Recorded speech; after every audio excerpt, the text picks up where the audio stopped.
নমস্কার বন্ধুরা, আমি মৌমিতা। একটা গল্প বলি শোনো চ্যানেলে আপনাকে আবারও স্বাগত জানাই। আজকের উপস্থাপনায় আমি শুরু করতে চলেছি শ্রদ্ধেয় লেখক বুদ্ধদেব গুহ রচিত সুখের কাছে উপন্যাসটি। আজ আপনারা শুনবেন সুখের কাছে উপন্যাসের প্রথম পর্ব।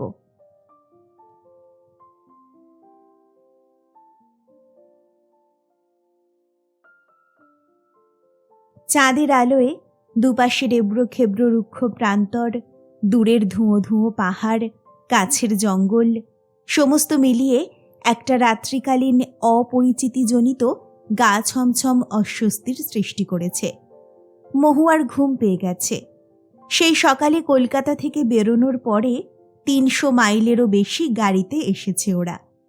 দিনে বেশ গরম ছিল, মার্চের শেষ। কটার সময় যে পৌঁছবে সে কুমারই জানে।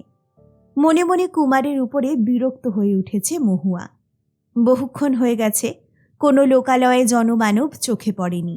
রাস্তাটাও কাঁচা। কোথায় চলেছে ওরা কিছুই বোঝার উপায় নেই এখন।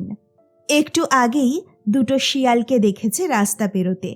জানলার নামানো কাঁচ দিয়ে হাওয়ার সঙ্গে এক এক ঝলক মিষ্টি গন্ধ আসছে। কিসের গন্ধ মহুয়া জানে না, জানতে ইচ্ছেও করছে না। সামনেই একটা হেয়ারপিন বেন্ড। কুমার গাড়ি চালাচ্ছিল। কুমারের পাশে সান্যাল সাহেব, পিছনের সিটে মহুয়া। মহুয়ার পাশে টুকিটাকি জলের বোতল, সন্দেশের বাক্স, ডালমুট, এই সব। মোড়টা ঘুরেই গাড়িটা হঠাৎ প্রচণ্ড আওয়াজ করে বন্ধ হয়ে গেল। অনেকক্ষণ থেকেই ইঞ্জিনটা ধাক্কা দিচ্ছিল, কিন্তু শব্দটা বনেটের নিচ থেকে এলো না। মনে হলো গাড়ির চেসিসের নিচ থেকে এলো।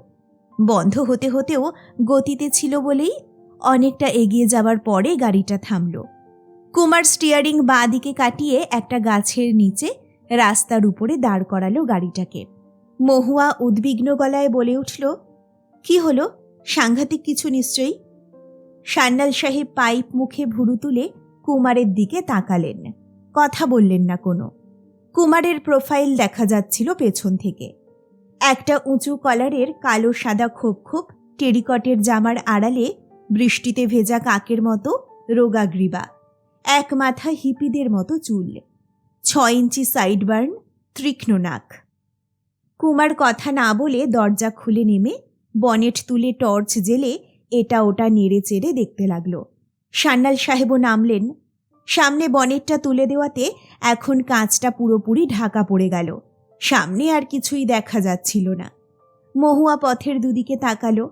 এতক্ষণ গাড়ি চলছিল বলে গাড়ির আওয়াজে, গতির মত্ততায় এবং গন্তব্যে পৌঁছনোর একাগ্রতায় শুধু সামনের দিকেই চেয়ে বসেছিল ও। গাড়ির চলার শব্দে নিজেদের মধ্যে টুকিটাকি কথার মধ্যেই ডুবেছিল।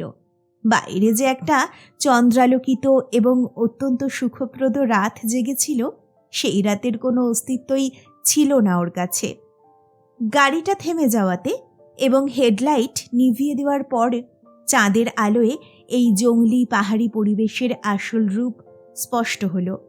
কত রকম রাত চড়া পাখি চমকে চমকে আবছায়া প্রান্তরে ডেকে ফিরছে। আলতোভাবে ঝিঁঝির আওয়াজ ভেসে আসছে দূর থেকে। আরও কত রকম ফিসফিসানি উঠছে হাওয়ায়। শুকনো পাতা গড়িয়ে যাচ্ছে পাথরের বুকে, একটা অপার্থিব সরসর শব্দ উঠছে। আরও কত রকম শব্দ ও গন্ধ। মহুয়া অবাক হয়ে বাইরে চেয়ে রইল। কুমার তার বাবার সহকর্মী, একই সাহেব কোম্পানিতে কাজ করেন দুজনে। মহুয়া নিজেও একটা সাহেব কোম্পানির রিসেপশনিস্ট। কলকাতায় তাদের ফ্ল্যাটে কুমার এসেছে। ও গেছে কুমারের ফ্ল্যাটে বাবার সঙ্গে। ও যেখানে যেখানে গেছে সেই সব জায়গায়, এ পার্টিতে ও পার্টিতে, ক্লাবে, গেট টুগেদারে কুমারের সঙ্গে দেখা হয়েছে।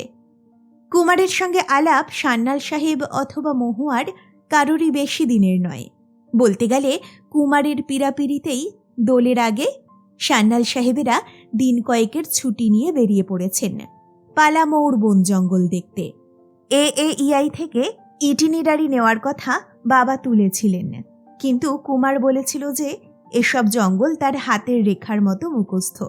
কিন্তু কি করে যে ওরা এতখানি পথ সুন্দর মসৃণ পাকা রাস্তায় আসার পরে হঠাৎ এমন কাঁচা রাস্তায় এসে পড়ল মহুয়া বুঝতে পারছে না।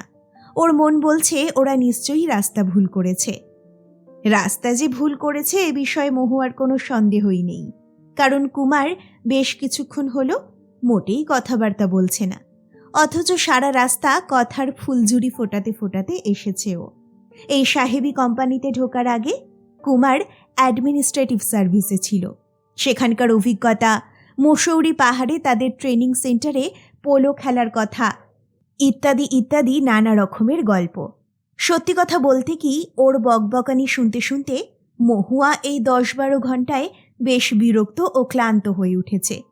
হয়তো সান্যাল সাহেবও হয়েছেন, কারণ তিনিও বেশ অনেকক্ষণ হলো কোনো কথাই বলছেন না।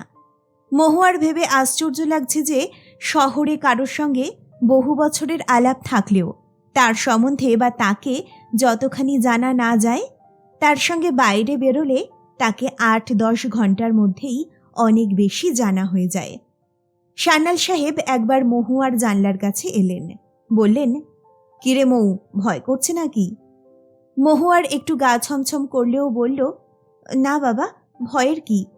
তারপর বলল, কিন্তু গাড়ি কি ঠিক হলো? সান্যাল সাহেব পাইপ ভরতে ভরতে বললেন, চেষ্টা করছে কুমার। মহুয়া বলল, গাড়ি খারাপ হওয়ার কথা ছেড়ে দাও, কিন্তু আমরা কি ঠিক রাস্তায় এসেছি?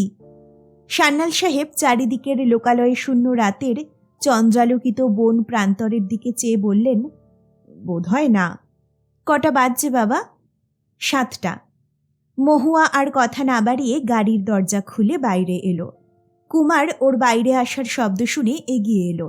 এসেই স্মাগলড বিলিতি সিগারেটের প্যাকেট থেকে একটা সিগারেট ধরিয়ে বলল, sorry, I am really sorry. Mahua সোজাসুজি বলল, কি ব্যাপার, আমরা কোথায় এসেছি? বেতলা থেকে কত দূরে? গাড়ির কি করবেন, কিছু কি ভেবেছেন? কুমার বলল, we have been discussing about that. কিছু একটা করব নিশ্চয়ই। Please don't get upset, everything will be all right. Mahua কথা না বলে দূরের পাহাড়ের দিকে চেয়ে রইল। ওর ভয় করতে লাগলো খুব। সন্ধ্যের আগে আগে যেখানে ওরা চা খেয়েছিল ভুলে গেছে জায়গাটার নাম। সেখানে শুনেছিল যে গত রাতে নাকি 18টি রাইফেল নিয়ে গয়া জেলা থেকে ডাকাতেরা এসে এই রাস্তাতেই ডাকাতি করে গেছে। অবশ্য এই রাস্তাই সেই রাস্তা কিনা তা একমাত্র কুমারই বলতে পারবে। এও বলেছিল যে মেয়েদের নিয়ে রাতে এসব পথে যাওয়া ঠিক নয়। আসলে এই মুহূর্তে ভয়ের চেয়েও বেশি রাগ হচ্ছে মহুয়ার। কুমারের প্রকৃত স্বরূপ এত তাড়াতাড়ি মহুয়া না বুঝলেই ভালো হতো। মানুষটাকে বড় কৃত্রিম বলে মনে হয়েছে মহুয়ার। এরই মধ্যে বাঙালিদের সঙ্গেও সবসময় দাঁত টিপে টিপে টেসো ইংরাজি বলে কি যে আনন্দ পায়, কি যে এরা প্রমাণিত করতে চায়, তা মহুয়া বোঝে না। এ বোধহয় একরকম হীনমন্যতা মনে হয়, সঠিক জানে না মহুয়া। সান্যাল সাহেব মুখে একবারও না বললেও মহুয়ার বুঝতে ভুল হয়নি যে এইবারে বেড়াতে আসার আসল কারণ মহুয়া আর কুমারকে ঘনিষ্ঠভাবে মেশার সুযোগ দেওয়া। মেয়ের বিয়ের ব্যাপারে সান্যাল সাহেব স্বাভাবিক কারণেই উদ্বিগ্ন। বছর খানিকের মধ্যেই রিটায়ার করবেন তিনি। ছেলে হিসেবে কুমার ভালো, পাত্র হিসেবেও ভালো। সত্যি কথা বলতে কি, আজ ভোরে মহুয়া যখন ওদের হিন্দুস্থান রোডের বাড়ি থেকে বেরিয়ে বসন্তের মিষ্টি হিমেল আমেজ ভরা সকালে একটা অফ হোয়াইটের মধ্যে কালো কাজ করা ছাপা শাড়ি পরে কুমারের গাড়িতে ওঠে, তখন ওর ভারী ভালো লাগছিল। ও ভেবেছিল যে কুমারকে ও কিছুদিন হলো জেনেছে, সেই সপ্রতিভ যোগ্য ছেলেটিকে তার আরও অনেক বেশি ভালো লাগবে এবং তার সঙ্গে ঘর করতে চাওয়ার সিদ্ধান্ত নিতে ওর বেশি দেরি হবে না। কিন্তু এত তাড়াতাড়ি যে ওর খারাপ লাগতে শুরু করবে ও তা বুঝতে পারেনি। ডাকাতির ভয়ের কথাটা সান্যাল সাহেব এবং কুমারেরও মনে ছিল, কিন্তু মহুয়া ভয় পাবে বলে তা নিয়ে আলোচনা করছেন না ওরা। বনেটটা বন্ধ করে দিতেই ফুটফুটে চাঁদের আলোয় দেখা গেল সামনেই একটা পাহাড়, এবং পথটা সেই পাহাড়ের মধ্যে মিশে গেছে ঘুরে ঘুরে। কুমার ওই দিকে অবাক হয়ে তাকিয়ে থাকাতে সান্যাল সাহেব বললেন, কি দেখছো? না, মানে this was not suppose two B here. Kumar বলল, হোয়াট ডু ইউ মিন? রাগত গলায় সান্যাল সাহেব শুধলেন কুমারকে, বললেন, ভৌতিক ব্যাপার নাকি? এতক্ষণ পাহাড়টা নিশ্চয়ই ছিল। যখন আলো জ্বলছিল ও টর্চ জ্বালিয়েছিলে তখন কাজটাই নজরে আসছিল। দূরে আমরা কেউ তাকাইনি। কুমার বলল, তা নয়, পথের এইখানে কোনো পাহাড় থাকার কথাই ছিল না। সান্যাল সাহেব রাগ চেপে ধরা গলায় বললেন, রাস্তা ভুল করলে রাস্তায় আনচার্টেড পাহাড়, নদী অনেক কিছুই পড়বে। যে রাস্তায় তোমার আসার কথা সে রাস্তা নিশ্চয়ই কোথাও ফেলে এসেছো। তারপর একটু চুপ করে থেকে গম্ভীর হয়ে বললেন, গাড়িটাও গেল বন্ধ হয়ে। তোমাকে এতবার করে বললাম রামবিলাসকে নিই, আমার গাড়ি নিয়ে আসি, তা তুমি জেদ ধরলে যে তোমার গাড়িতেই যেতে হবে। গাড়ি নিজে না চালালে রাফিং হয় না। এখন করো রাফিং। মহুয়া ব্যাপারটাকে লঘু করার জন্যে মধ্যে পড়ে হেসে বলল, কুমার, আপনি তো গাড়ির সব কিছু বোঝেন বলেছিলেন, বলুন তো দেখি কি হয়েছে। কুমার ঠোঁট থেকে সিগারেটটা নামিয়ে বলল, বুঝতে পারছি না, এখন হোয়াট টু ডু। কুমার কিন্তু তখনও সপ্রতিভ। পুরো ব্যাপারটা যে তার জন্যই ঘটেছে সে কথাও সে তখন স্বীকার করলেও পুরোপুরি মেনে নিতে রাজি নয়। সে বলল, আসুন গাড়িতে বসে ভাবা যাক কি করা যায়। সান্যাল সাহেব দরজা খুলে সামনের সিটে বসলেন। তাকে ভীষণ চিন্তিত দেখাচ্ছিল। পায়ের কাছে রাখা ছোট্ট ব্যাগ থেকে হুইস্কির বোতল বের করে ওয়াটার বটল থেকে গ্লাসে জল ঢেলে মেশালেন। তারপরে চুমুক দিলেন। কুমারকে বললেন, খাবে নাকি? কুমার নিষ্পৃহ গলায় বলল, আ স্মল ওয়ান। বলেই আবার বলল, কাছাকাছি নিশ্চয়ই গ্রামটাম থাকবে, আপনারা বসুন, আমি একটু এগিয়ে গিয়ে দেখে আসি। সান্যাল সাহেব বললেন, তা কি হয়, এই জঙ্গলি জায়গায় অচেনা অজানা পরিবেশ একা কেন যাবে? কুমার বলল, এই রকম জায়গা বলেই বলছি, মহুয়াকে সঙ্গে নিয়ে পায়ে হেঁটে এমন জায়গায় কি ঘুরে বেড়ানো সেফ হবে? তারপর ডাকাতির কথা তো শুনলেন। সান্যাল সাহেবের গলার স্বরে কেমন এক শুষ্ক বিরক্তি ও রাগ ঝরে পড়ল। বললেন, কি করা উচিত তুমিই বলো, কি করাটা সেফ? ইতিমধ্যে পেছন থেকে একটি আগন্তুক জিপের শব্দ শোনা গেল। অসমান প্রস্তরাকীর্ণ লাল ধূলি ধূসরিত পথে জিপের উঁচু হেডলাইটের আলোটা লাফাতে লাফাতে এগিয়ে আসছিল। হঠাৎ কুমার বলল, মহুয়া, তুমি নিচু করে বসে পড়ো, তোমাকে যেন দেখা না যায়। মহুয়া বলল, আপনারা থাকতে আমার ভয় কি? কুমারের গলায় ভয়। বলল, যা বলছি করো, তর্ক করো না, লিসেন টু মি। মহুয়া ভয়ে এবং বিরক্তিসূচক একটা সংক্ষিপ্ত চকারান্ত শব্দ করে সিটের নিচে আধশোয়া ভঙ্গিতে বসে পড়ল। সান্যাল সাহেব পাইপ কড়মড় করে বললেন, বন্দুকটা আনার কথা বললাম, তাও আনতে দিলে না তুমি। তুমি রিয়েলি। জিপটা যত কাছে আসছিল ততই যেন গতি কমে আসছিল এবং মহুয়ার গলার কাছে কি একটা অননুভূত অনুভূতি দলা পাকিয়ে উঠছিল। ওর প্যারিসে থাকা মায়ের কথা মনে পড়ল, ওর আরও অনেক কথা। হঠাৎই কুমার তাড়াতাড়ি জানলার কাঁচটা তুলে দিল। একটা সিগারেট ধরাতে গেল, কিন্তু পারল না। ওর কাঁপা হাতে দেশলাইটা জ্বালাতেই পারল না। একবার যদিও বা জ্বালালো, পরক্ষণেই জ্বলন্ত কাঠিটা গাড়ির মধ্যেই হাত থেকে পড়ে গেল। মহুয়া ফিসফিস করে বলল, কি করছেন, আগুন লাগাবেন নাকি? সান্যাল সাহেব কুমারের দিকে একবার ঘৃণার চোখে তাকালেন। তারপর হঠাৎ বাঁ দিকের দরজা খুলে নেমে পড়ে রাস্তার পাশে এসে সাহসের সঙ্গে গাড়ির গা ঘেঁষে দাঁড়িয়ে পড়লেন।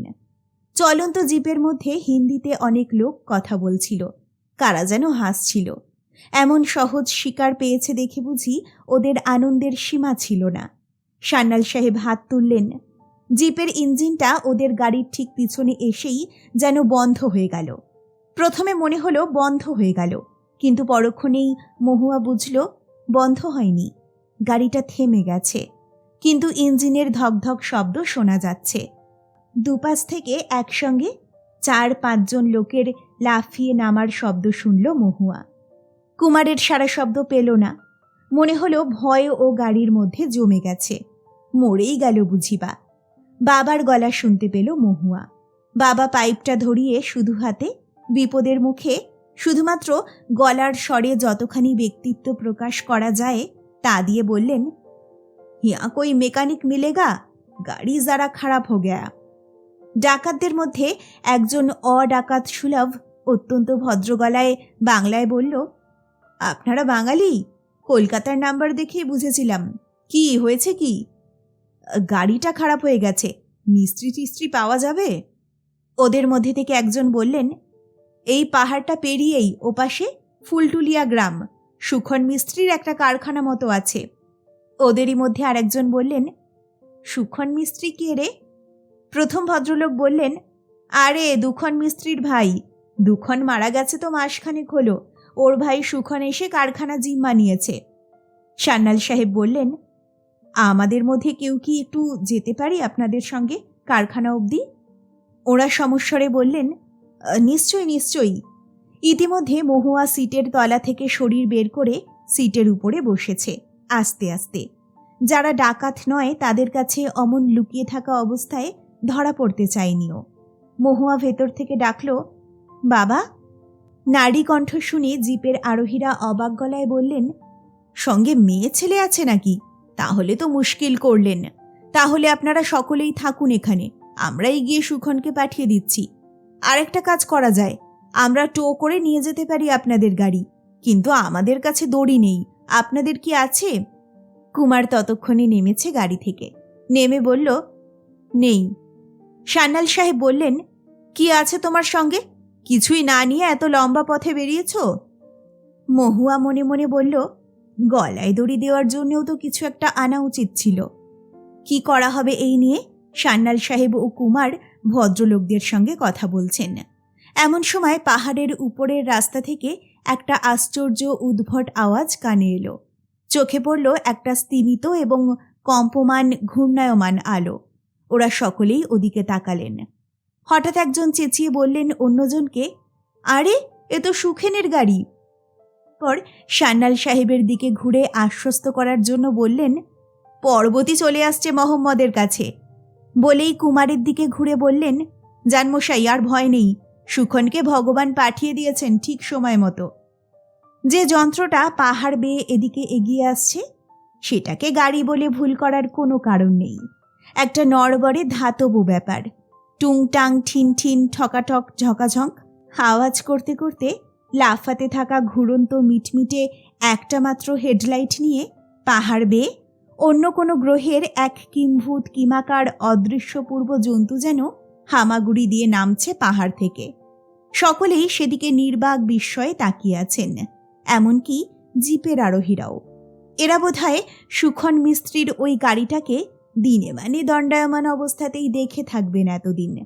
রাতের অন্ধকারে তার চলন্ত রূপটি দেখে তারা সকলেই বিস্ময় বিমূঢ় এবং চলশক্তিহীন হয়ে গেছেন। গাড়িটা যতই এগিয়ে আসতে লাগলো ততই তার আওয়াজ বাড়তে লাগলো।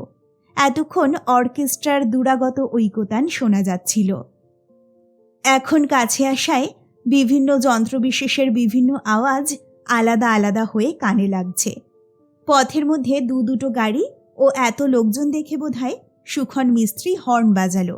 সেই চন্দ্রালোকিত হলুদ বাসন্তী রাতে তাবৎ জীবন্ত পশু পাখি কীটপতঙ্গ মায়ের সমবেত জনমণ্ডলীর হৃৎপিণ্ড চমকিয়ে দিয়ে সেই যন্ত্রযান একটি প্রাগৈতিহাসিক মোড়গের মতো ডেকে উঠল কড়র কড় করে। আবারও ডাকল। এরা সকলেই হইচই করে উঠল, প্রায় চিৎকার করেই থামালো যন্ত্রটাকে। ইঞ্জিনের সঙ্গে একচোখা আলোটাও মাথা দোলাতে দোলাতে এসে ওদের সামনে থেমে গেল। ঘটাং শব্দ করে ব্রেক কষে দাঁড় করালো ড্রাইভার গাড়িটাকে। সুখন, এ সুখন বলে জিপের আরোহীদের মধ্যে কে যেন ডাকল। সিটের উপরে একটা তাকিয়া রেখে তার উপরে বসে গাড়ি চালাচ্ছিল কালো হাফ প্যান্ট ও লাল গেঞ্জি পরা একটি বছর 12-13 বেটে খাটো কালো কোলো ছেলে। সে গুড়গুড়িয়ে নেমে এসে বলল, হুয়াকা। জানা গেল ও সুখন নয়, সুখনের খিদমতগার। গাড়ি নিয়ে সুখনের জন্য গুঞ্জা বস্তিতে যাচ্ছিল মহুয়ার মদ আনতে। সুখন কারখানা সংলগ্ন তার বাড়িতেই আছে। মহুয়ার মদের কথা শুনে সান্যাল সাহেব চিন্তিত হলেন ও কুমার আঁতকে উঠল। জিপের আরোহীদের দিকে সব প্রশ্ন চোখে তাকালেন ওরা দুজনেই। বোধহয় সুখন মিস্ত্রির চরিত্র সম্বন্ধে নীরব প্রশ্ন করলেন। তাদের মধ্যে যিনি নেতা গোছের তিনি বললেন, আরে নেহি, মহুয়া তো হিয়া সবকই পিতা। सुखन बड़ा अच्छा आदमी, आप लोग बेफिक्र रहिए। ऐसा कुछ दुग्गी तिग्गी आदमी नहीं है, वो बड़े खानदान की पढ़े लिखे आदमी, अभी पेट का लिए गाड़ी मेरामती का काम में लगा हुआ है। तारपर बोलें, कोई भी डर नहीं, आप लोग इत्मीनान से जाने सकता। কখনোরা সুখন মিস্ত্রির কারখানায় পৌঁছেছিল, কখনই বা কারখানার লাগোয়া সুখনের বাড়িতে ঘুমিয়ে পড়েছিল খিচুড়ি খাওয়ার পরে, আর কখনই বা রাত পেরিয়েছিল মনে নেই মহুয়ার। এদিকে কাছাকাছি কোনো ডাক বাংলো নেই, একটা ছিল, সেটা নাকি 10 মাইল দূরে। এতখানি আসার পরে আর কোথাও যাবার মতো অবস্থা ছিল না কারোরই, তাই বাবা এবং কুমার ডিসাইড করেছিলেন যে এখানেই রাত কাটাবেন। টালির ছাদ ওপরে, সিলিং টিলিং নেই, এসে আলো চুইয়ে ঘরে পড়েছে। দেয়ালের দিকের চৌপাইতে মহুয়া শুয়েছিল, মধ্যের চৌপাইতে বাবা ও পাশে কুমার। শেষ রাতে বেশ শীত শীত করছিল, চাদর মুড়ে শুয়ে মহুয়া আলস্যে পড়ে থাকলো অনেকক্ষণ। আর মোড়া ভাঙল। কুমারের শোয়াটা বিচ্ছিরি, তাছাড়া অমন ছিপছিপে চেহারার লোক যে অমন নাক ডাকতে পারে এ কথা মহুয়ার জানা ছিল না। কুমারের দিকে তাকিয়ে এক বিষণ্ণ হতাশায় ওর মন ভরে এলো। মহুয়া উঠল, শাড়িটা ঠিক করল, তারপর দরজা খুলে বারান্দায় এলো। বারান্দায় আসতে দেখল কাল রাতের সেই যন্ত্র যানচালক কাম তাড়াতাড়ি খিচুড়ি রেঁধে দেওয়া মংলু যেন তারই অপেক্ষায় বসে আছে। মংলু বারান্দায় পা ঝুলিয়ে বসেছিল। মহুয়াকে দেখেই বলল, চা করব দিদিমণি? মহুয়া বলল, করো, কিন্তু 1 কাপ, ওরা এখনো ওঠেননি। তারপর বলল, তোমার বাবু কোথায়? মংলু বলল, কে ওস্তাদ? ওস্তাদ তো কারখানায় গাড়ি নিয়ে পড়েছেন, আপনাদেরই গাড়ি। বাথরুম থেকে ঘুরে এসে বারান্দার মোড়ায় বসে চা খেলো মহুয়া। শেষ রাত থেকেই কি একটা চাপা অনামা খুশিতে ওর মন ভরে রয়েছে। ভেতরে একটা ছটপটে কষ্ট, কষ্ট মানে আনন্দ। বাবা এবং কুমার যে এখানে রাত কাটাবার সিদ্ধান্ত নিয়েছিলেন, সেজন্য ওদের দুজনের কাছেই মহুয়া খুব কৃতজ্ঞ। বারান্দা ঘেঁষে থামের গায়ে পরপর নানারঙা বেগুনফুলিয়ার লতা, মেরি, পামার ও আরও অনেক রকম ফুলে ফুলে ছেয়ে আছে। তার মধ্যে একটা নিম গাছ, কোনায় একটা কুয়ো, লাটা খাম্বা লাগানো রয়েছে। এপাশে ওপাশে ছড়ানো ছিটানো মোবিলের টিন, টায়ার টিউব, নানা রকম গাড়ির মরচে পড়া বিম। একটা ম্যাটম্যাটে লাল রঙা পুরনো ভাঙাচোরা চাকাহীন গাড়ি মাটিতে বুক দিয়ে বসে রয়েছে। বারান্দায় বসে সে উদ্দেশ্যহীনভাবে তাকিয়ে এই সকালে একা একা চা খেতে খেতে ভারী ভালো লাগছিল মহুয়ার। অনতি দূরে শালবন থেকে কোকিল ডাকছে শিহরণ তুলে, অন্যদিক থেকে সাড়া দিচ্ছে অন্য কোকিল। তখন হিম হিম ভাব। পলাশে শিমুলে দূরের লাল এবড়োখেবড়ো প্রান্তর ভরে রয়েছে। এই ভোরের সমস্ত সত্তা ভরে রয়েছে কি যেন ফুলের উগ্র গন্ধে। চতুর্দিক মম করছে। নাক দিয়ে জোরে হাওয়া টানল মহুয়া। মংলুকে শুধল, কিসের গন্ধ এ? কোন ফুলের? মংলু অবাক চোখে তাকালো মহুয়ার দিকে। মহুয়া বুঝতে পারছিল মংলুর মুখ চোখ দেখে যে জীবনে মহুয়ার মতো কখনো কারোর খিদমতগারি করতে পাওয়ার সৌভাগ্য যে আসবে তা বোধহয় ও কখনো ভাবেনি। তাই মহুয়াকে কোথায় বসাবে, কি খাওয়াবে ভেবেই পাচ্ছে না মংলু। মহুয়ার প্রশ্নে অবাক চোখে তাকালো ও। এই অপার অজ্ঞানতায় আশ্চর্য হয়ে রইল অনেকক্ষণ। তারপর বলল, এ তো মহুয়ার গন্ধ। মহুয়ার লজ্জা পাওয়ার কথা ছিল না, তবুও ও লজ্জা পেল। ওর ভালোও লাগলো।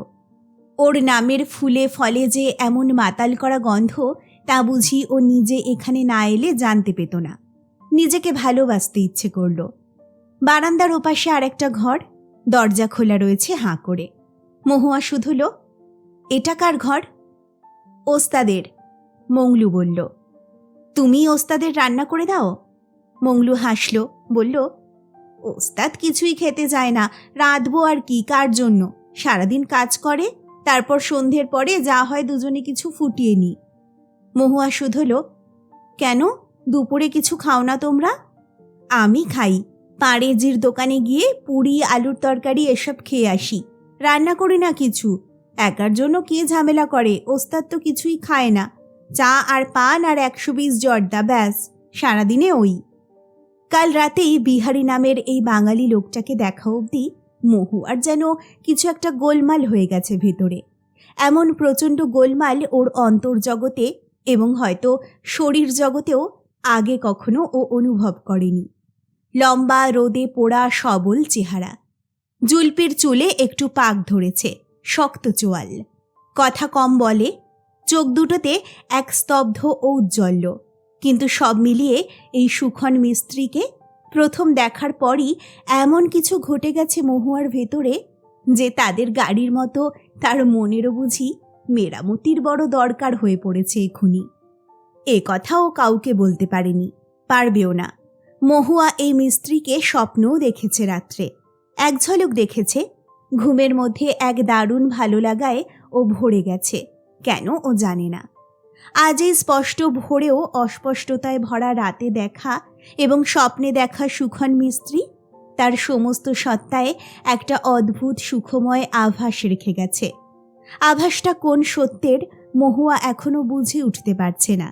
শেষে কিনা পালামৌর একটা অখ্যাত গ্রামের এক মোটর মিস্ত্রি, কিন্তু তাই কি না, নিজেই নিজেকে বকল মহুয়া। বলল ওর রুচি বড় খারাপ হয়ে গেছে। বলল নিজেকে সংযত করো, এসব ভালো নয়। মংলু বলল দিদিমণি আর একটু চা খাবেন? মহুয়া বলল করো। বলতেই মংলু ঘর ছেড়ে রান্নাঘরে গেল। যেতে যেতে বলল নাস্তার বন্দোবস্ত করে রেখেছি, ওস্তাদ সূর্য ওঠার আগেই নিজে গুঞ্জাবস্তিতে গিয়ে আপনাদের জন্যে আনাজ, ডিম, মুরগি সব নিয়ে এসেছে। এখানে তো মাছ পাওয়া যায় না, যখনই বলবেন পরোটা, আলু ভাজা, ডিমের তরকারি বানিয়ে দেবো। ওস্তাদ বলেছেন আপনাদের কোনো রকম কষ্ট হলে আমার চাকরি যাবে। দুপুরে মুরগির ঝোল, বাইগান কা ভর্তা, পুদিনার চাটনি, কাঁচা আম আর লঙ্কা বাটা, আর সবশেষে গুঞ্জার প্যাড়া। আপনি শুধু বলবেন কখন কি খাবেন। মহুয়া বলল কেন, গাড়ি সারাতে কি খুব দেরি হবে? গাড়ির কি হয়েছে আগে সেটাই জানা যাক। বিকেলের আগে নিশ্চয়ই হবে না, চিন্তা করবেন না দিদিমণি, ওস্তাদ সময় মতো ঠিকই জানাবে, মংলু বলল। মহুয়া একবার ঘরের মধ্যে তাকালো, দেখল বাবা ও কুমার এখনো ঘুমিয়ে কাঁদা। রাতে হুইস্কিটা বেশি খেয়েছেন দুজনেই। তার উপরে বিপদ থেকে ত্রাণের আরাম বোধহয় ঘুমের ওষুধের কাজ করেছে ওদের স্নায়ুতে। চাটা খেয়ে মহুয়া একবার ঘরে গেল। ঘরের দেওয়ালে একটা আয়না ছিল, আয়নার সামনে দাঁড়িয়ে নিজেকে একটু দেখে নিল, চুলটা ঠিক করে নিল।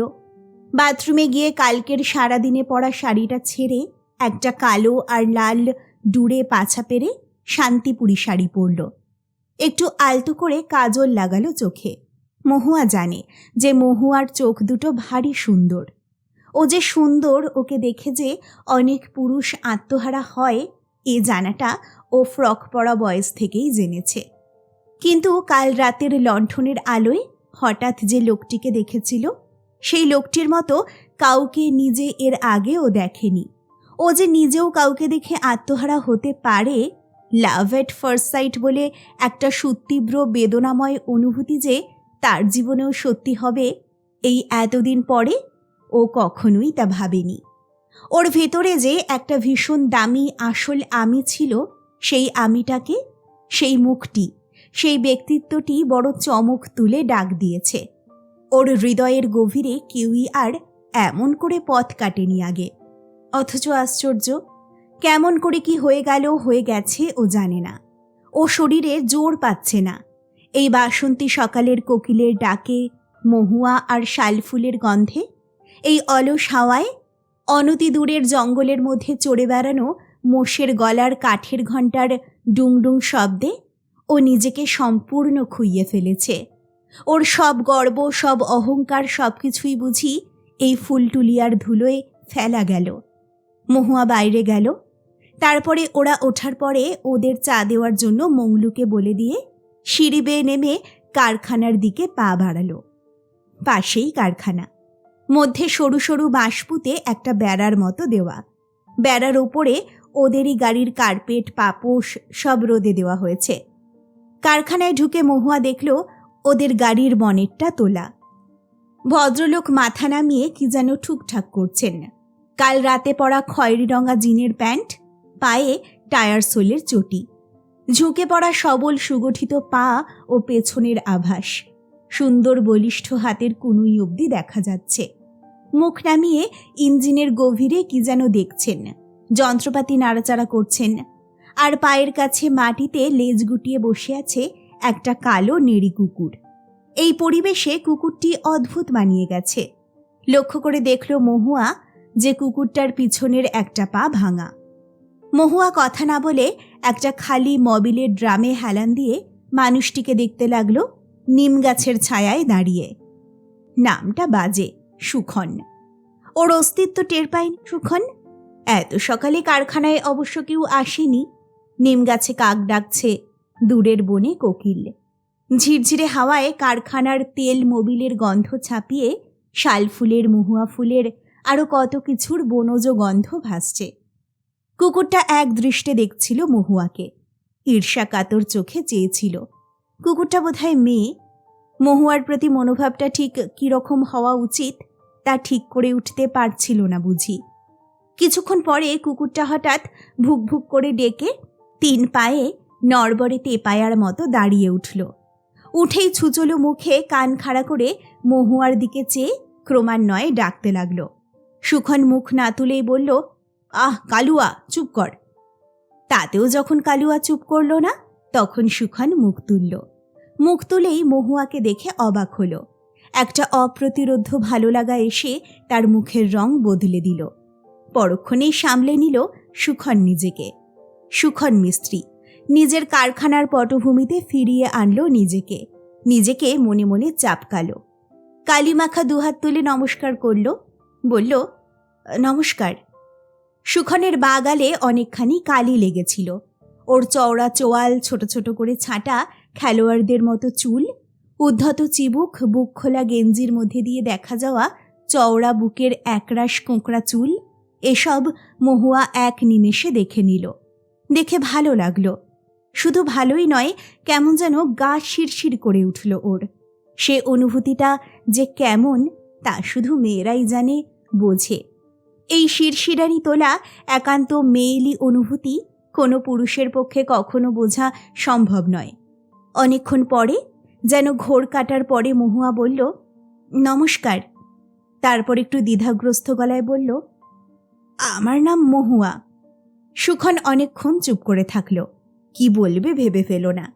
সুখন জীবনে এই প্রথমবার অপ্রতিভ বোধ করল। ও যে এমন ক্যাবলা হয়ে যেতে পারে তা কখনো জানেনি আগে, বিশ্বাস করেনি। সুখন নিচু গলায় প্রায় স্বগতোক্তির মতোই বলল, এখন তো বসন্তের দিন, এই তো মহুয়ার সময়, গন্ধ পাচ্ছেন না বাতাসে? আপনি? মহুয়া জবাব না দিয়ে উল্টে প্রশ্ন করে দু চোখ তুলে পূর্ণ দৃষ্টিতে সুখনের দিকে তাকালো। সুখন বলল, পাচ্ছি, সবসময় পাই। মহুয়ার আমি ভীষণ ভক্ত। মহুয়া ফুলের আর মহুয়ার মদের, তাই না? বলেই মহুয়া হেসে উঠল। সুখনও হাসল। সুখনের হাসি মেলানোর আগেই মহুয়া বলল, আমি কিন্তু মদও নই, ফুলও নই, শুধুই মহুয়া। সুখন পাশ ফিরে একটা রেঞ্জ হাতে নিয়ে বলল, মদ খাই না তা নয়, আমরা মিস্ত্রি মজুর লোক, তবে মদের চেয়ে ফুলই আমার ভালো লাগে। পরক্ষণেই রক্ষীহীন একজন অপরিচিতা সুন্দরী ভদ্রমহিলার সঙ্গে মোটর মেকানিকের এতখানি অন্তরঙ্গতা ঠিক হচ্ছে কিনা ভেবে নিয়েই সুখন গম্ভীর হয়ে গিয়ে বলল, আপনি রাগ করলেন না তো? আমি কোথায় কি কথা বলতে হয় ঠিক জানি না, দোষ করে থাকলে মাফ করে দেবেন। মহুয়া কথার জবাব না দিয়ে বারান্দায় একটা কাঠের বাক্সে অনেকগুলো গোল গোল চকচকে বল বেয়ারিং পড়েছিল, সেদিকে এগিয়ে গিয়ে বলল, আমি একটা নিতে পারি? নিন না, কিন্তু কি করবেন? অবাক হয়ে শুধল সুখন। কিছু না, এমনি স্টিলের তৈরি না, দেখতে একেবারে মার্বেলের মতো। আচ্ছা, আমি কি দুটো নিতে পারি? নিন না, আপনার যতগুলো ইচ্ছে নিন, বলেই হেসে ফেলল সুখন। মহুয়া দুটো গোলাকৃতি বল তুলতে তুলতে বলল, আপনি খুব দিল দরাজের লোক তো। কথার জবাব দিল না সুখন। সুখন মনে মনে একটু ভয় পেতে আরম্ভ করেছে। কুমার ভদ্রলোককে ওর মোটেই ভালো লাগেনি। টিপিক্যাল শহুরে চালিয়াত, ক্লাস কনসাস। এই লোকগুলোই দেশের অন্য ভালো লোকগুলোরও সর্বনাশ করে দিল। কুমার কতখানি উদার সে সম্বন্ধে সুখনের সন্দেহ ছিল। মহুয়াকে সুখনের সঙ্গে যদি একা দেখে, যদি সুখনকে কিছু বলে সে আকার ইঙ্গিতেও, তাহলে সুখন কিন্তু ঘুষি টুসি মেরে দেবে। যেদিন ভদ্রলোক ছিল ছিল, আজ আর সে ভদ্রলোক নেই। ভদ্রলোকদের কারো কাছেই সে ভদ্রলোকই পায় না, হয়তো আজ চায়ও না।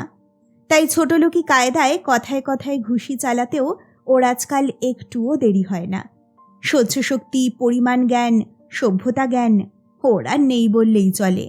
ও নিজেকে আর ভদ্রলোক ভাবে না, ভদ্রলোক হবার ইচ্ছেও আরও নেই। সুখন এড়িয়ে গিয়ে বলল, আমি হলাম একজন সামান্য মিস্ত্রি, দরাজ দিল থাকলেও বা তা দেখাবার সামর্থ্য কোথায়। তারপর কথা ঘোরাবার জন্য বলল, আপনি চাটা খেয়েছেন? খেয়েছি, মহুয়া বলল। তারপর বলল, আপনি চা খাবেন না? সকালে কি চা খেয়েছেন? আমি নিয়ে আসব। শুনলাম চা আর জর্দা পানি নাকি আপনার প্রধান খাদ্য পানীয়। সুখন অবাক হলো, বলল, কে বলল? মোগলু বুঝি? বললেন না তো চা খাবেন কি না। মহুয়া বলল, না না থাক, আপনি মাথা ঘামাবেন না, একটু পরে মংলুই নিয়ে আসবে, ও জানে, একবার তো খেয়েছি। আহা, আজ না হয় আমিই আনলাম। আমাদের গাড়ি সারাচ্ছেন এত কষ্ট করে, গায়ে কালি লাগিয়ে। আমি। ওকে থামিয়ে দিয়ে সুখন বলল, কষ্ট কি? এ তো আমার কাজ, এই তো রুজি। কাজ হয়ে গেলে টাকা দেবেন না বুঝি? টাকাও দেবেন, আবার এত ভালো ব্যবহারও করবেন, এটা ঠিক নিয়ম হচ্ছে না। মহুয়া বলল, ওসব কথা আমার সঙ্গে নয়, এটা কুমারবাবুর গাড়ি, এ ব্যাপারটা তার, আমি জাস্ট প্যাসেঞ্জার। একটু থেমে মহুয়া আবার বলল, কি খাবেন কিনা বলুন, নাকি আমার হাতে খাবেন না? আমি কিন্তু ব্রাহ্মণের মেয়ে, বাবার পদবি যখন সান্যাল, বোঝা উচিত ছিল। সর্বনাশ করেছে, আপনারা বারেন্দ্র নাকি? আমার তো খেয়ালই হয়নি, বলেই হেসে ফেলল সুখন। মহুয়াও হেসে উঠল হো হো করে, বলল, আমাদের এত গুণ যে পুরো বাংলাদেশের লোক আমাদের এঁটে উঠতে পারল না বলেই মেনেও নিতে পারল না, তাই তো সকলের পিছনে লাগে। শুধু গুণ কেন, রূপও আছে, সুখন বলল। কথাটা বলেই সুখন মুখ নামিয়ে নিল, নিজেই লজ্জা পেল বলে ফেলে। মহুয়াও উচ্ছলতার মধ্যে ভাসতে ভাসতে হঠাৎ স্তব্ধ হয়ে গেল। তারপর চটির মধ্যে ডান পায়ের বুড়ো আঙুল ঘষতে ঘষতে বলল, আহা কি রূপ। নিমগাছের মগডালে হঠাৎই কাকেদের মধ্যে ঝগড়া লেগে গেল। ওরা উড়ে উড়ে ঘুরে ঘুরে কা কা কা করে ভোরের সমস্ত শান্তি, নির্লিপ্তি, সমস্ত আমেজটুকু নষ্ট করে দিল। মহুয়া আর সুখন দুজনে একই সঙ্গে নিমগাছের দিকে তাকালো। দেখল একটা ছিপছিপে মেয়ে কাককে নিয়ে দুটো কর্কশ পুরুষ কাকের মধ্যে ভীষণ লড়াই বেঁধেছে, আর সমবেত কাকমণ্ডলী দুদলে ভাগ হয়ে গিয়ে দুই লড়িয়েকে চিৎকার করে মদত দিচ্ছে। সুখন একটা পাথর তুলে নিয়ে ছুঁড়ে দিল উপরে। মুহূর্তের মধ্যে সব কাক নিমগাছ ছেড়ে উড়ে চলে গেল, কিন্তু রয়ে গেল শুধু সেই মেয়ে কাকটা। ও নড়ল না, ডালে বসে মসৃণ ছাই ছাই গ্রীবা বেঁকিয়ে লাল পুঁতির মতো চোখ ঘুরিয়ে ঘুরিয়ে একবার এ কোটরে আর একবার ও কোটরে এসে কত কি ভাবতে লাগলো। কিছুক্ষণ উপরে তাকিয়ে থেকে সুখন স্বগতোক্তির মতো বলল, এবার আপনি বাড়ি যান, মিস্ত্রি টিস্ত্রিরা এক্ষুনি এসে পড়বে, চিৎকার চেঁচামেচি, আওয়াজ, গালিগালাজ এর মধ্যে থাকতে নেই। গিয়ে ভালো করে চান টান করে নাস্তা করুন, বেলা হলে কুয়োর জল গরম হয়ে যাবে। মৌলুকে বলবেন আরও জল লাগলে কুয়ো থেকে বাথরুমে এনে দেবে। মহুয়া কপট রাগের গলায় বলল, আপনি তাহলে আমাকে তাড়িয়ে দিচ্ছেন না? সুখন বলল, আপনি আমার সঙ্গে দাঁড়িয়ে গল্প করলে গাড়ি সারাতে আমারই দেরি হয়ে যাবে, কারিগরিটা এখনও রপ্ত হয়নি যে। তারপর একটু থেমে বলল, আপনারা তো বেতলা যাবেন তাই না? বেতলা যাবার জন্যই তো কলকাতা থেকে বেরিয়েছেন, এইখানে দেরি ও কষ্ট করবার জন্য তো আসেননি। প্লিজ যান, আরাম করুন গিয়ে। ফিরে আসতে আসতে ও মনে মনে বলছিল যে, এত তাড়া কেন তোমার? আমাকে তাড়া মার, চলে তো আমরা যাবই, থাকার জন্য তো আসিনি। তবু গাড়িটা এক্ষুনি না সারালেই কি নয়? গাড়ি সারাতে সময়ও তো লাগতে পারত। মনের মধ্যে একটা চাপা কষ্ট, প্রচ্ছন্ন অভিমান, অস্বস্তিকর এক অপমান বোধ নিয়ে মহুয়া ধীর পায়ে ফিরে এলো ডেরায়। ওরা তখনও ঘুমোচ্ছিলেন। ডেরাটা চুপচাপ। মংলু বারান্দায় বসে তরকারি কাটছিল। বারান্দায় একটা ঠান্ডা ভাব, ঝিরঝির করে প্রভাতী হাওয়া বইছে। মহুয়াকে আসতে দেখে হঠাৎই মংলু বলল, দিদিমণি, ওস্তাদের ঘর দেখবে? কি হবে? উদাসীনতার গলায় বলল মহুয়া। মনে মনে বলল, লাভ কি অপরিচিত লোকের ঘর দেখে? পরক্ষণেই চরম অনিচ্ছা সহকারে বলল, আচ্ছা চলো দেখি। কিন্তু সুখন মিস্ত্রির ঘরে মংলুর সঙ্গে ঢুকেই মহুয়া অবাক হয়ে গেল। বইয়ে বইয়ে ভরা ঘরটা, সব জায়গায় বই, ইংরাজি বাংলা মেশানো। থ্রিলার টিলার নয়, রীতিমতো সাহিত্যের বই।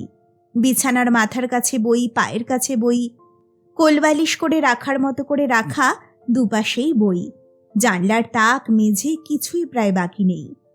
চৌপাইয়ের মাথার কাছে একটা টুল, টুলের উপরে একটা দিশি মদের খালি বোতলে খাবার জল আধা ভর্তি, তার পাশে একটা ডট পেন এবং একটা মোটা খাতা। ঘরে আর কিছুই নেই। আয়না নেই, ড্রেসিং টেবিল নেই, আলমারি নেই। কাঠের খুঁটিতে পেরেক মেরে তাতে ঝোলানো আছে একটা নীল রঙা তালিমারা কিন্তু পরিষ্কার জিন্সের প্যান্ট, হাতাওয়ালা টেনিস খেলার গেঞ্জির মতো গেঞ্জি, পায়জামা, দেহাতি খদ্দরের মোটা পাঞ্জাবি, একজোড়া কাবলি জুতো ঘরের কোনায়। ব্যাস, আর কিছুই না। মংলু ঘর ছেড়ে চলে যেতেই মহুয়া টুলটার দিকে এগিয়ে গেল। লণ্ঠনটা তখনও জ্বলছিল। পোলতেটা কমিয়ে নিভিয়ে দিল সেটাকে। তারপর অন্যমনস্কভাবে টুলের উপরে রাখা খাতাটা তুলে নিল। সেই লেখার খাতার প্রথম পাতাতে সুন্দর হস্তাক্ষরে লেখা রয়েছে, সুখরঞ্জন বসু, ফুলটুলিয়া, গুঞ্জা, জেলা পালামৌ। তারপর লেখা রয়েছে, রোজকার কথা, হিজিবিজি। প্রথম পাতা খুলতেই অবাক হয়ে গেল মহুয়া। ও নিজে সাহিত্য ব্যাপারটা ভালোবেসেই পড়েছে। কিছু যা হয় একটা পড়তে হয় বলে পড়েনি। তাই ডায়েরি গোছের খাতাটা দেখে ওর ঔৎসুক্যটা স্বাভাবিক ছিল। এই ঘরে এমন হাতের লেখায় এমন ডায়েরি দেখবে ও আশা করেনি। ও ভাবল যে তাহলে ও ভুল করেনি। কাল রাতের মুখটি, সেই গভীর গলার স্বরের মানুষটি, যে তার সমস্ত সত্তাকে শুধু চোখ চাওয়াতেই, শুধু কণ্ঠস্বরেই অমন করে নাড়া দিয়েছে, তার মধ্যে কিছু একটা অসাধারণত্ব নিশ্চয়ই রয়েছে। মিস্ত্রির পরিচয়টা যেন তাকে মানায় না। 29শে জুন 74 সাল, ফুলটুলিয়া। আজ আমার জন্মদিন। জন্মদিন হয় বড় লোকেদের, যাদের পয়সা আছে, আর সেই সব বড় লোকেদের যাদের যশ আছে। আমি দুখন মিস্ত্রির ভাই সুখন মিস্ত্রি, আমার আবার জন্মদিন। যখন ছোট ছিলাম মনে আছে, ছোট পিসিমা আসতেন কোডারমা থেকে। ওই সময় আমার জন্মদিন উপলক্ষে নয়, আসতেন ঠাকুমাকে দেখতে। প্রতি বছর 2 টাকা করে হাতে ধরে দিতেন। বক্সিবাজারে গিয়ে মধুবাবুর বইয়ের দোকানে ঢুকে একটা বই কিনতাম। নিজের ছেলে মানুষই কাঁচা হাতের লেখায় লিখতাম, আমার জন্মদিনে আমাকে দিলাম, ইতি সুখরঞ্জন। কত কি ভেবেছিলাম, ছোটবেলায় কত কি স্বপ্ন দেখেছিলাম। এই করব, সেই করব, এই হব, সেই হব। আর কি হলাম? কি হলাম মানে, মোটর মেকানিক হয়েছি বলে কোনো দুঃখ নেই। আমি কারোর কাছে হাত পেতে খাই না, ভিক্ষা করি না, কারোর দয়ার অন্ন নিই না। ভালো খাই, মন্দ খাই, খেটে খাই, ঘামের ভাত খাই, এতে লজ্জা নেই। কে কি করে সেটা অবান্তর। কোনো কিছু করার মধ্যেই কোনো গ্লানি নেই। গ্লানিটা বরং কিছু না করার মধ্যে। ছোট লোকের কাজ না করে যারা বড় লোকি কেতায় হাত পাতে, পরের ঘাড়ে স্বর্ণলতার মতো ঝুলে থাকে, তারা মানুষ নয়। সে বাবদে আমি মানুষ। এ জীবনে কারোর বোঝা হইনি আমি, কারো বোঝাও নিইনি অবশ্য, এক বৌদি আর শান্তুর দায়িত্ব ছাড়া। সে দায়িত্বকে আমি বোঝা বলে মনে করি না। দাদা মারা গেলেন। এই মিস্ত্রিগিরি করেই আমাকে কোনোভাবে ঋণ শোধের সুযোগ না দিয়েই নিজের জীবনটা প্রায় অবহেলায় নষ্ট করেই তো দাদা মারা গেলেন। আজ আমার একটাই আনন্দ, দাদা হয়তো বুঝতে পারেন, জানতে পারেন যে ভাইটা তার অমানুষ হয়নি। বাংলায় MA পাশ করার পরে একটুও দ্বিধা না করে দাদার হঠাৎ মৃত্যুর পরে দাদার কারখানার ভার সহজে গ্রহণ করেছিলাম। মনে হয় যে দাদার আত্মা এ কথা জেনে শান্তি পান। দুঃখটা এই কারণে যে চিরদিন এই কারখানা আঁকড়েই পড়ে থাকতে হবে। শান্তুটা যতদিন না নিজের পায়ে দাঁড়ায়, সে তো অনেক বছর। বৌদিকে যতদিন না তার স্বাবলম্বনের মতো কিছু করে দিতে পারি ততদিন আমার ছুটি নেই। পড়াশোনা করতে পারি না, লিখতে পারি না এক লাইন। গাড়ির মিস্ত্রি হয়ে কি কখনো লেখা যায়? দুঃখ এইটুকুই রয়ে গেল এই জীবনে। এ জীবনে আমাকে অভ্যস্ত হতে হবে কখনো ভাবিনি। সুখন মিস্ত্রির জীবনে জন্মদিনের কোনো দাম নেই। তার জন্মদিন কেউ মনে রাখেনি কখনো, সে নিজেও না। যার জন্ম একটা জৈবিক বা যৌন দুর্ঘটনা, তার আবার জন্মদিন পালন করার কি? তাছাড়া পালন করেই বা কে?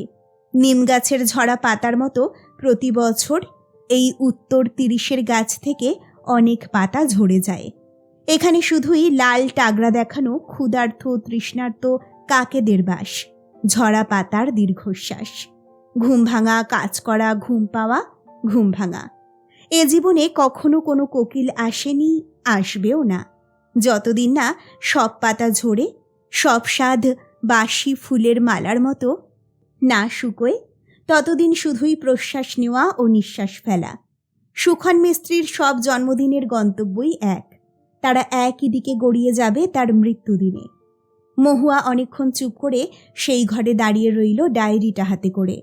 এই ফাটাফুটো গ্যারেজ বাড়িতে যে তার জন্য এত বড় একটা বিস্ময় লুকোনো ছিল, তাও স্বপ্নেও ভাবতে পারেনি। সেই স্বল্প পরিচিত পুরুষের শোবার ঘরে দাঁড়িয়ে তার বুকের মধ্যে ধরাস ধরাস করতে লাগলো।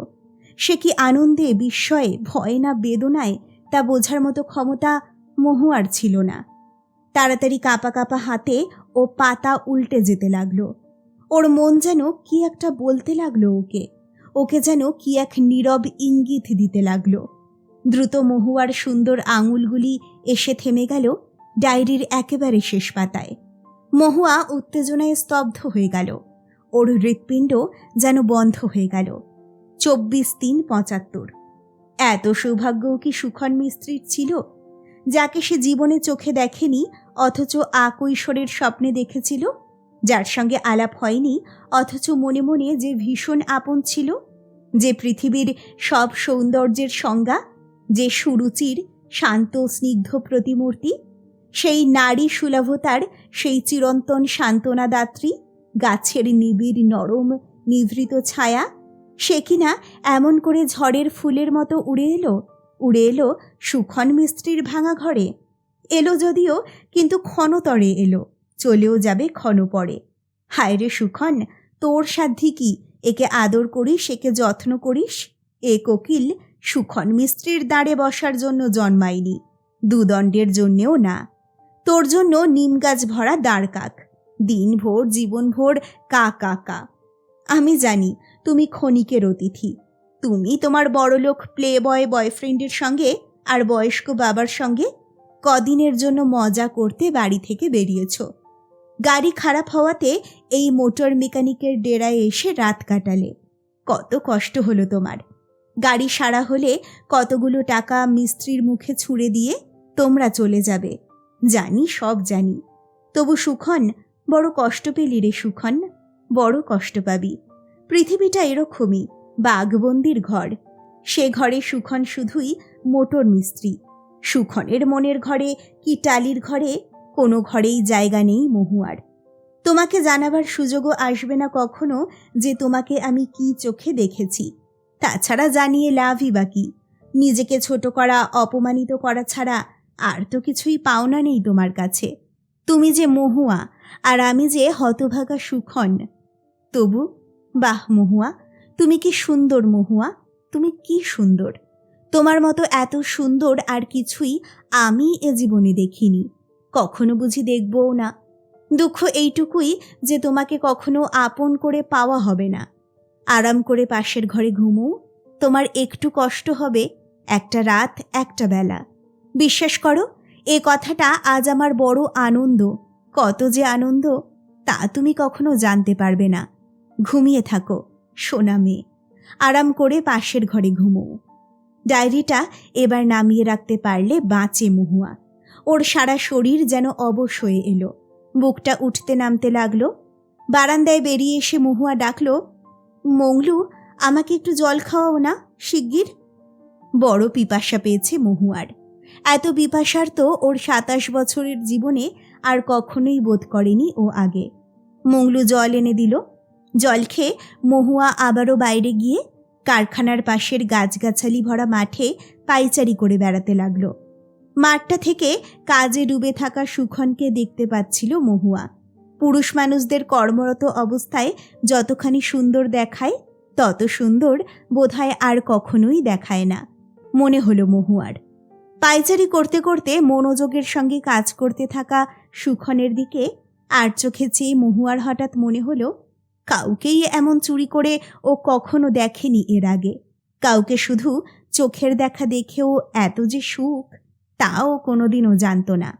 আশ্চর্য, মহুয়া ভাবল এখনও ও কত কিছুই তো জানে না, বোঝে না, কত রকম অননুভূত অনুভূতিই না রয়েছে, অথচ কাল এখানে আসার আগে অবধিও ও দুর্মরভাবে বিশ্বাস করত যে ও নিজে মোটামুটি সর্বজ্ঞ। শেষ হলো সুখের কাছে উপন্যাসের প্রথম পর্ব। খুব তাড়াতাড়ি ফিরে আসছি উপন্যাসের দ্বিতীয় পর্ব নিয়ে। সকলে ভালো থাকুন, সুস্থ থাকুন। নমস্কার।